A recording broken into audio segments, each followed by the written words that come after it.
Hi, everyone, and welcome to VM Minutes, where we share quick tips on conducting workplace investigations. Today, we're going to talk about a situation that has probably come up for you before, and that is dealing with a complaint from a complainant who has a long history of raising concerns in the past. Maybe you know that they've raised 5, 6, 7 complaints before, that all of those complaints have been investigated, and none of those complaints have resulted in substantiated findings. Maybe you know that they have a history or a reputation of raising concerns and complaints just in their workplace. The risk we face is this knowledge may bias us against this person's complaint right out of the gate before we've had any opportunity to fairly evaluate the evidence. So let's talk about 4 strategies we can use to try to mitigate this bias. First, recognize it.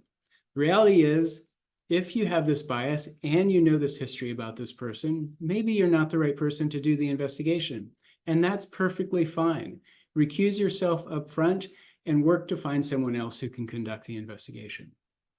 But if you've decided that you're going to proceed with the investigation, the second strategy to remember is, look, everyone has a protected right to bring complaints.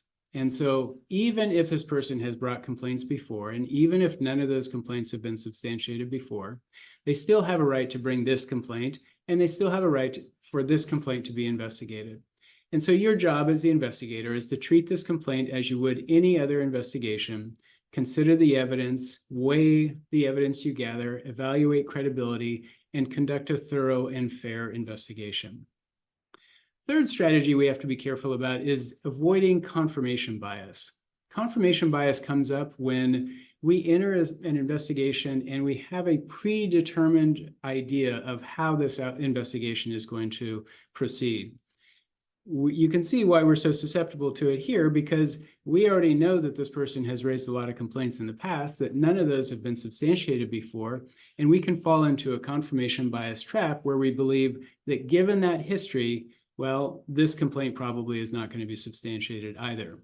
Our job is to recognize that confirmation bias, set it aside, and make sure that we're considering evidence that supports both sides of the concern that have been raised. The fourth strategy we'll talk about is having checks and balances. And this is really the meat of being an investigator in the first place. Make sure that you consider the evidence carefully, that you whiteboard it or use an evidence chart or some strategy to help you really analyze and look at the evidence you've gathered and consider it from all different perspectives. It can be really helpful to talk with colleagues about the evidence you've gathered, about your own biases, about how you're seeing the evidence. Finally, write a thorough and carefully thought out analysis and make sure that you come to clear findings. And finally, have that reviewed by a colleague, which can be extremely helpful to check your biases and make sure that you've been careful and thoughtful in your analysis. All right, with that, I'm going to leave you with 3 ideas. 1, recognize your bias. 2, take steps to mitigate that bias. And 3, remember to take every complaint seriously.